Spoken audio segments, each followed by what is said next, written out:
CM Nitish Kumar के सदन में तीखे तेवर। आरजेडी एमएलसी ने सीएम से पूछा सवाल पूछने पर दोनों के बीच हुई गहमागहमी।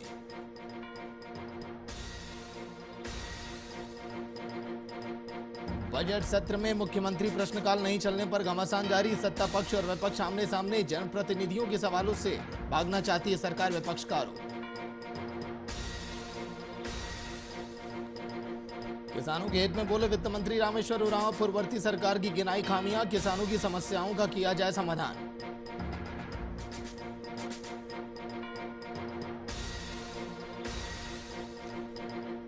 बढ़ती महंगाई को लेकर प्रदर्शन का दौर है जारी। बढ़ती महंगाई को लेकर एफओ ने किया प्रदर्शन। महंगाई को कम करने की गई मांग।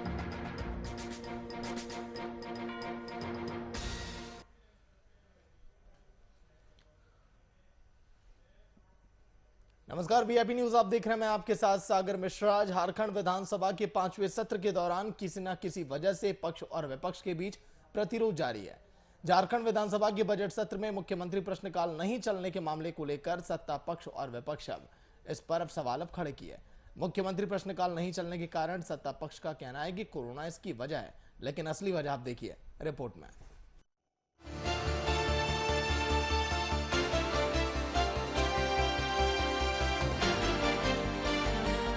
झारखंड विधानसभा में रघुवर दास के शासनकाल में प्रश्नकाल के दौरान मुख्यमंत्री प्रश्नकाल की शुरुआत की गई। परंपरा को कोरोना के कारण हेमंत सोरेन सरकार के बजट सत्र में बंद कर दिया गया है। झारखंड विधानसभा में चल रही इस परंपरा के अनुसार सत्र के दौरान हफ्ते के प्रथम दिन मुख्यमंत्री प्रश्नकाल का समय निर्धारित होता है। मुख्यमंत्री प्रश्नकाल में विधायक सीधे मुख्यमंत्री से सवाल करते हैं, जिसका जवाब खुद मुख्यमंत्री सदन के अंदर देते हैं।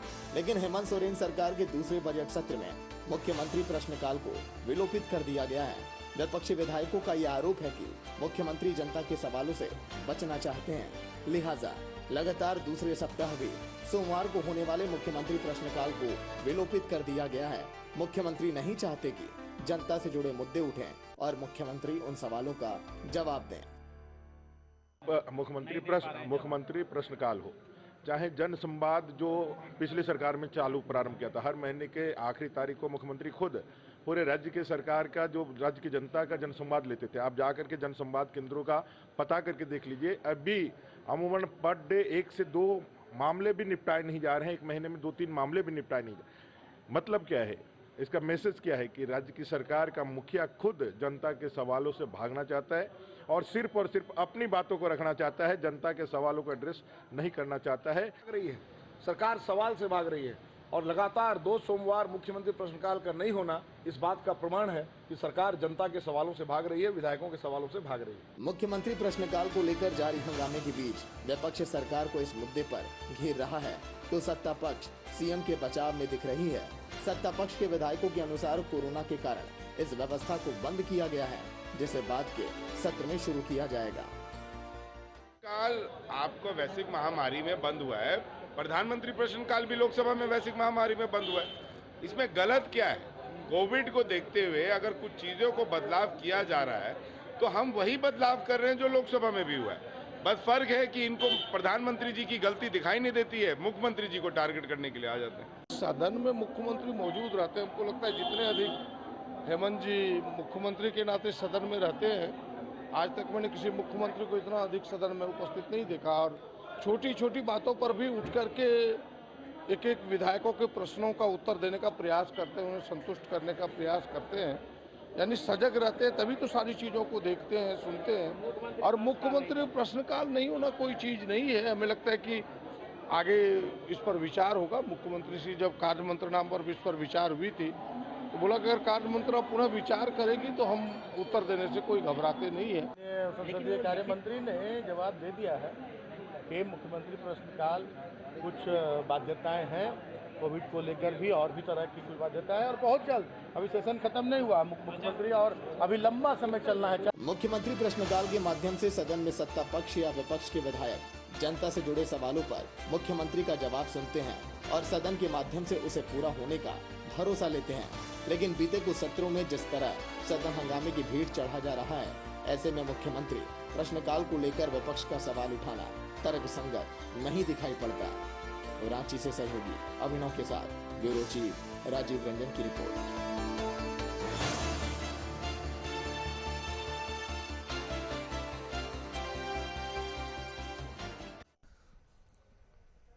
और विधान परिषद के सदन में एक बार फिर से सीएम नीतीश कुमार के तीखे तेवर देखने को मिले। सदन में प्रश्नोत्तर काल में आरजेडी के सुबोध कुमार के सवाल पूछे जाने पर सीएम नीतीश कुमार ने नाराज होकर उन्हें नियम के अनुसार नसीहतें डाली, जिसके बाद सदन में हल्की फुल्की गहमा गहमी देखने को मिली जब सुबोध राय ने नीतीश कुमार की बातों का जवाब दिया। प्रश्न का उत्तर होता है, तब दूसरे सदस्य प्रश्न करेंगे। आप पहले वो बोल दिए हैं, उसका उत्तर सुनिए, तब फिर प्रश्न करिए अनुमति लेकर। पूरा एक बार ही जवाब देते हैं लोग। नहीं, इससे पहले बात नहीं, ऐसी कैसा आप जरा नियम जानो। हम तो नियम जान ही रहे। बैठिए, तू तो बैठ ही रहे सर, लेकिन नियम जानिए। आप क्यों नहीं बताते हैं भाई? नहीं कैसे महोदय आप बताते क्यों नहीं? इस तरह की बात करना है रोज रोज। पूरा पूछा जाता है। मैं नहीं बोलता हूँ, अभी चूंकि उन्होंने प्रश्न पूछा है। अरे भाई हम बोल रहे हैं, बीच में बोलिएगा क्या? माननीय मंत्री, मुख्यमंत्री जी बोल ये रहे भी कोई तरीका है? आप सुनोगे नहीं कोई? कब वो पूछ रहे हैं तो उसका प्रश्न पूछा इन्होंने, उनका क्वेश्चन है, उन्होंने सप्लीमेंट्री पूछा।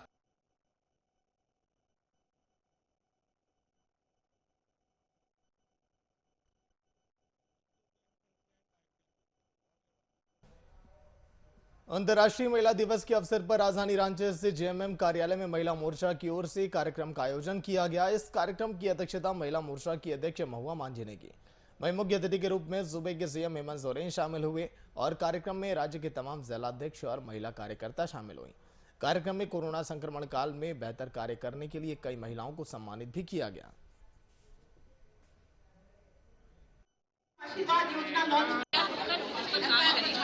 जब आप अच्छा काम करेंगे तो घर परिवार के लोग भी सपोर्ट करेंगे, समाज भी सपोर्ट करेंगे, लेकिन अन्याय को बर्दाश्त करेंगे। अन्याय बर्दाश्त करेंगे तो लोग आपको दबाएंगे। इसलिए रविंद्रनाथ ने कहा था कि तुम अपने आप को समृद्ध करो। तपस्या से तुम्हारी शक्ति इतनी बढ़ जाएगी कि फिर तुम्हारी किसी की हिम्मत नहीं होगी कि तुम्हारा अपमान कर सके। पावर लिफ्टर है और अभी नेशनल खेल के आए हैं। एशियंस में हमारा सिलेक्शन हुआ है और इसके लिए हमें सम्मानित किया गया है। मुख्यमंत्री के हाथों सम्मानित होना कैसा महसूस हो रहा है?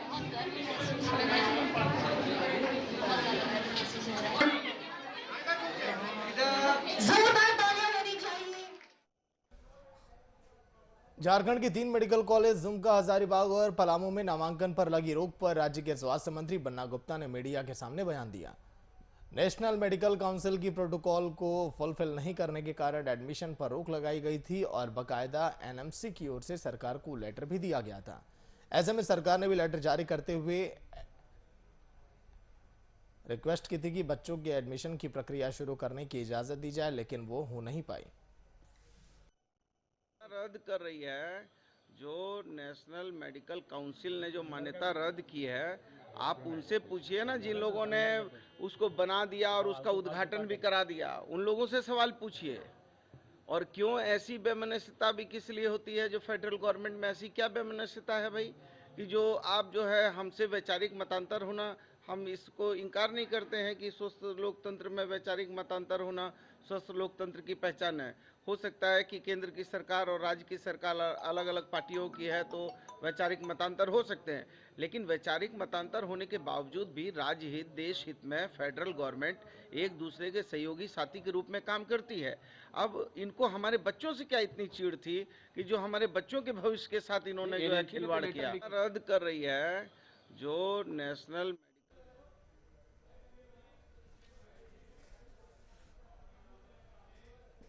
राज्य के किसान अपनी मेहनत के बल पर खेती करते हैं, लेकिन उन्हें सरकार की ओर से उचित मूल्य नहीं मिलने और स्टोरेज की सुविधा नहीं होने के साथ ही धान क्रय केंद्र की संख्या कम होने से नुकसान होता है।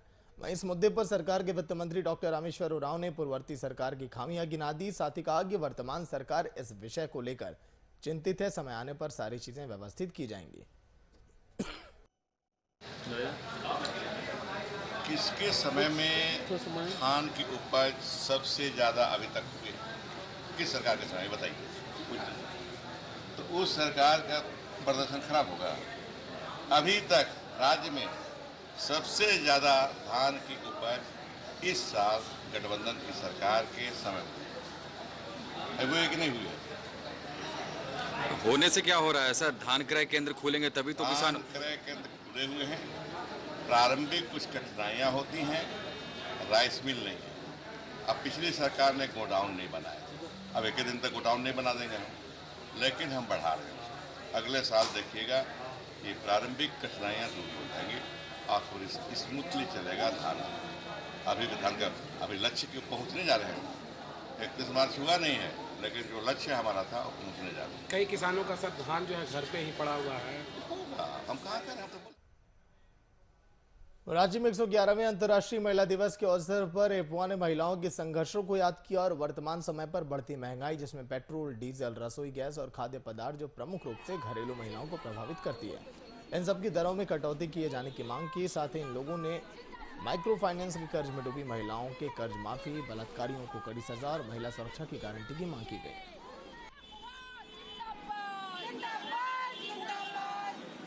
पहला तो हम लोग का आज 111वां महिला दिवस मन रहा है। इसके पीछे की कहानी तो बहुत संघर्षपूर्ण है। हम लोग अपने ऑफिसों में महिलाओं को गुलाब फूल दे करके और अपने घरों में महिलाओं को बोलते हैं टूटे आप खाना मत बनाइए आज। तो ये एक्चुअली हिस्ट्री तो है नहीं महिला दिवस की। महिला दिवस का एक बहुत गौरवशाली इतिहास रहा है कि जिस तरह से महिलाओं ने पूरे 111 सालों में संघर्षों के साथ वोट देने का अधिकार पाया।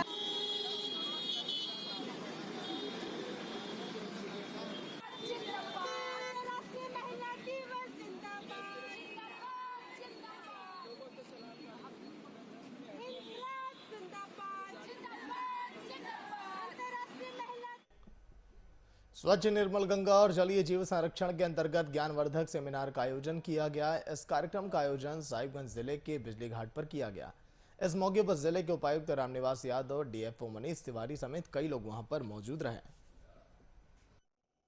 देते हैं नदी को, इससे क्या रहता है कि जो इसके ट्रीटमेंट के लिए सीवेज ट्रीटमेंट प्लांट बनाए जा रहे हैं, जिन भी नालों से शहर का पानी या नहाने धोने का जो डोमेस्टिक वाटर है वो और सीवेज पानी वो सारा सीधा गंगा में ना गिरे, इसके तहत सीवेज ट्रीटमेंट प्लांट बनाया गया है। मैं दिखाऊंगा वो स्पॉन्ज की तरह काम करेंगे। आप जो घास है, घास भी देखेंगे कि उसमें काफ़ी नमी रहती है, तो जब पानी बढ़ेगा तो वो क्या है कि नमी सोख लेंगे और जब पानी रिसीड कर जाएगा तो वो धीरे धीरे नदी को देने लगते हैं। तो जो ये पानी देते हैं नदी को, इससे क्या रहता है कि जो नदी को तो पानी मिला, दूसरी चीज रही कि इस घास से नदी तक का जो क्षेत्र रहा, जो कि अचानक से रेतीली मिट्टी होने के कारण पानी विहीन हो जाता है, उसमें नमी की। कोडरमा नगर पंचायत के सभागार में अंतर्राष्ट्रीय महिला दिवस के अवसर पर एक कार्यक्रम का आयोजन किया गया। इस कार्यक्रम में दीनदयाल अंत्योदय योजना, राष्ट्रीय शहरी आजीविका मिशन के अंतर्गत गठित स्वयं सहायता समूह के उत्पादों की प्रदर्शनी की गई और स्वच्छता सर्वेक्षण 2021 में बेहतर कार्य करने वाली महिलाओं को सम्मानित किया गया।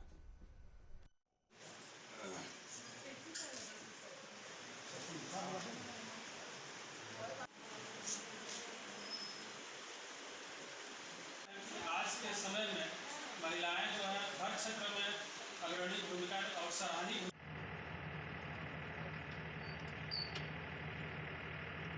भूमिका निभा रही है और यह उल्लेखनीय है कि परिवार की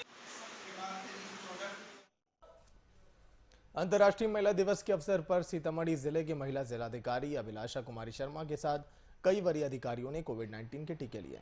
वहीं मौके पर बड़ी संख्या में उपस्थित महिलाओं के टीकाकरण के लिए विशेष कैंप लगाकर उन्हें टीका दिया गया। टीका लेने के बाद महिलाओं ने बातचीत करते हुए कहा कि ये बहुत अच्छी पहल है और अंतर्राष्ट्रीय महिला दिवस के अवसर पर राज्य सरकार ने जो पहल की है, हम उससे काफी खुश हैं।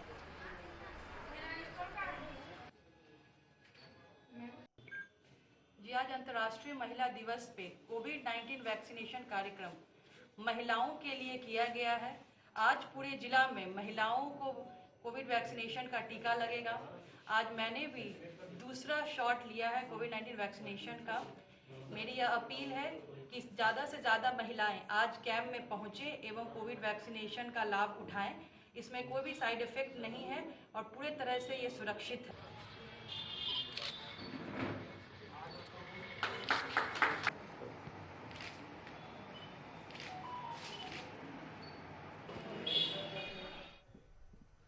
और आज अंतर्राष्ट्रीय महिला दिवस से आज के दिन विश्व के अलग अलग हिस्सों में महिलाओं को सम्मान देने के लिए कई कार्यक्रम का आयोजन किया जा रहा है। राजधानी रांची में भी ऑल इंडिया प्रोफेशनल कांग्रेस और नरवी एंड माइंड संस्थान की ओर से पिंक ऑटो चलाने वाली महिलाओं को सम्मानित किया गया। वहीं मौके पर पिंक ऑटो चलाने वाली महिलाओं को फ्री में थेरेपी सेशन देने की बात भी कही गई।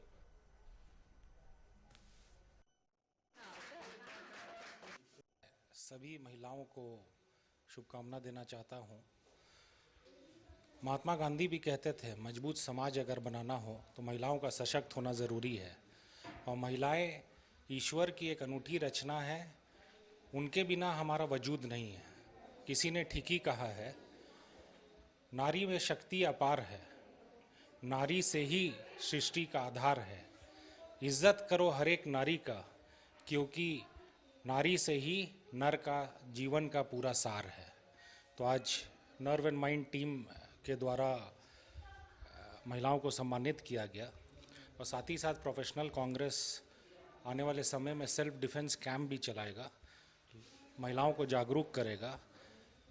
कोई भी देश यश के शिखर पर तभी पहुंच सकता है जब महिलाएं कंधा से कंधा मिला के देश के निर्माण में, राज्य के निर्माण में आगे बढ़ें। तो ये एक पहल है नर्व एंड माइंड और प्रोफेशनल कांग्रेस का, जो कि धरातल पर हम लोग पूरे झारखंड में लेके जाएंगे। हम लोग आज nerve and mind mental health centre जो हमारा पीपी कंपाउंड में है, यहाँ पे हम लोगों ने आज विमेंस डे सेलिब्रेट करने के लिए आज एक प्रोग्राम रखा था, जिसमें कि हम लोग एक free mental health program for women mental health के लिए हम लोग स्पेसिफिकली आज एक प्रोग्राम रखे थे। अंतर्राष्ट्रीय महिला दिवस है। वैसे तो हर दिन किसी भी महिला के लिए बहुत इम्पोर्टेंट होता है, बट आज क्योंकि स्पेशल फील कराना था, तो इसीलिए नर्व एंड माइंड ने all India professional Congress Ranchi chapter ने ये पिंक ऑटो के साथ मिल करके उन्हें सम्मानित करने का एक कार्यक्रम रखा था, जिससे उनको प्रोत्साहन मिले। थोड़ा सा सर इधर।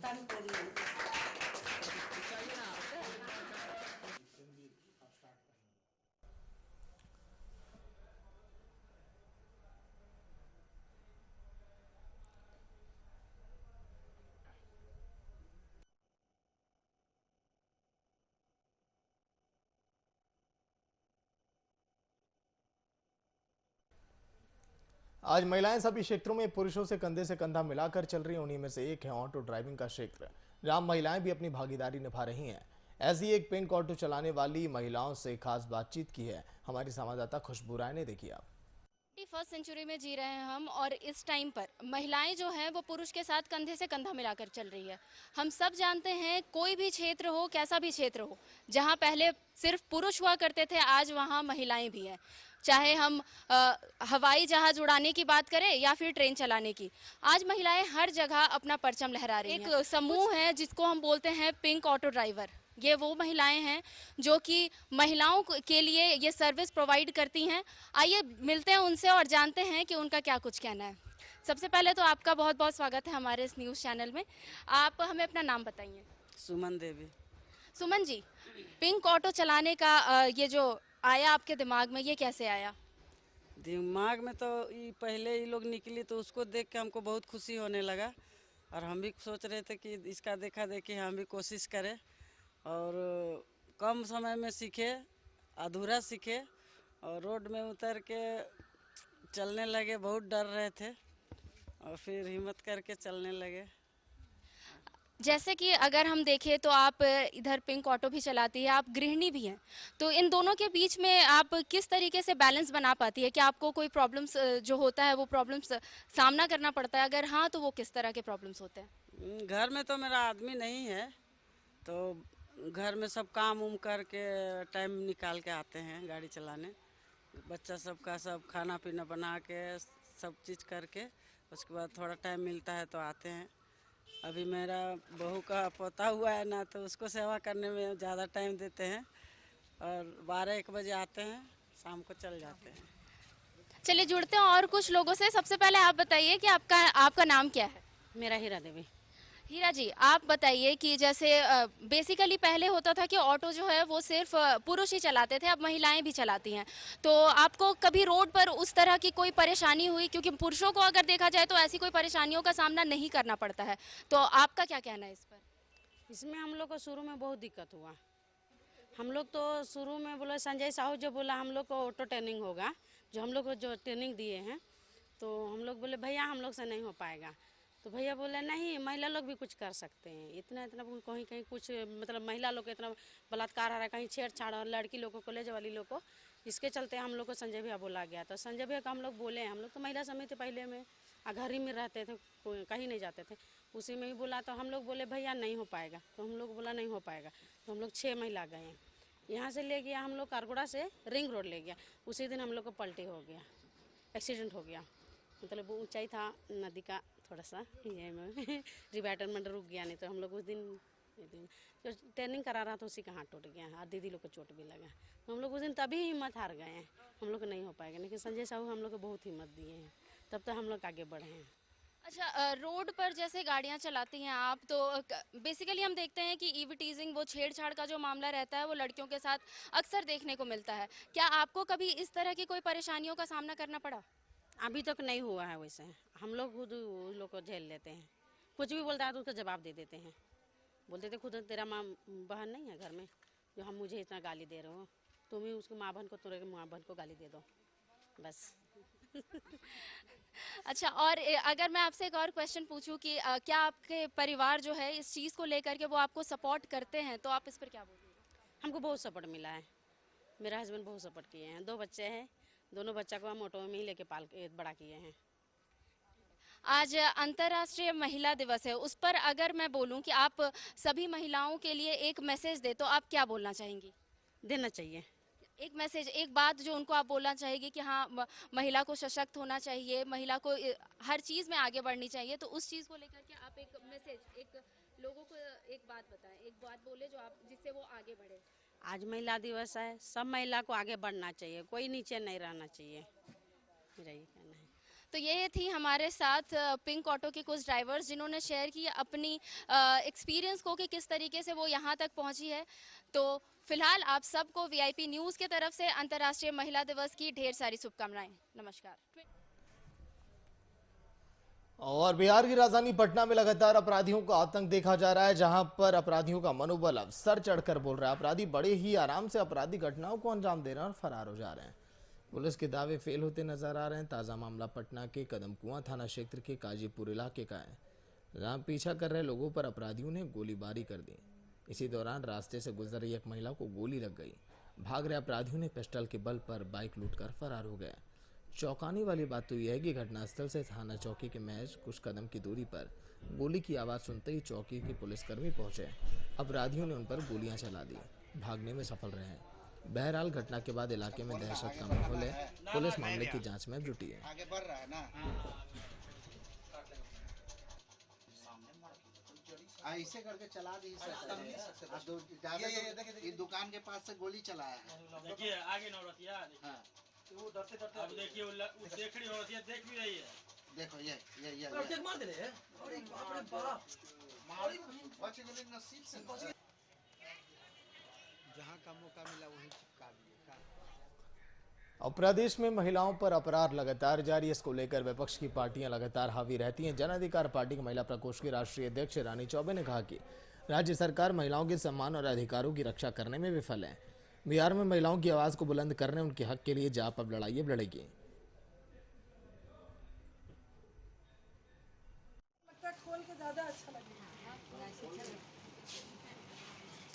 आज अंतर्राष्ट्रीय महिला दिवस है और ये एक महिला आपके सामने खुद सशक्त हुई है। आज हमारी जो महिलाएं हमारे साथ बैठी हैं ये खुद सशक्त है।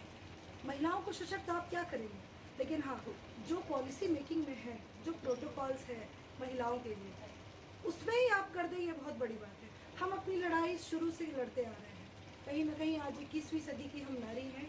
आज हम इस जगह पे राष्ट्रीय अध्यक्ष के रूप में बैठे हैं, तो ये हमारा अपना सशक्तिकरण है। ये हमारे सरकार की सशक्तिकरण नहीं है।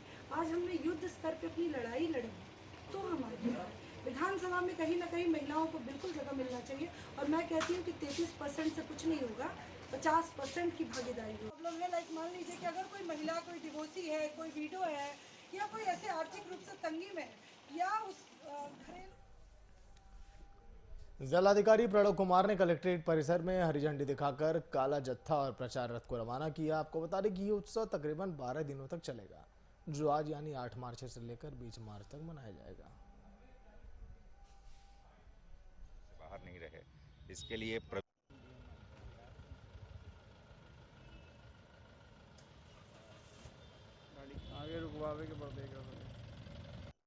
कला जत्था और प्रचार वाहन का हम लोगों ने यहाँ से रवाना किया है। बेसिकली ये हम लोग प्रवेशोत्सव मना रहे हैं जो कोरोना काल के बाद से विद्यालय खोले जा रहे हैं और हर एक बच्चे का टारगेट किया गया है कि कोई भी बच्चा स्कूल से बाहर नहीं रहे। इसके लिए प्रवेश उत्सव मनाया जा रहा है। कला जत्था और प्रचार वाहन का हम लोगों ने यहाँ से रवाना किया है। बेसिकली ये तो चलिए इसी के साथ इस बुलेटिन में इतना ही। देखते रहिए VIP न्यूज़। नमस्कार।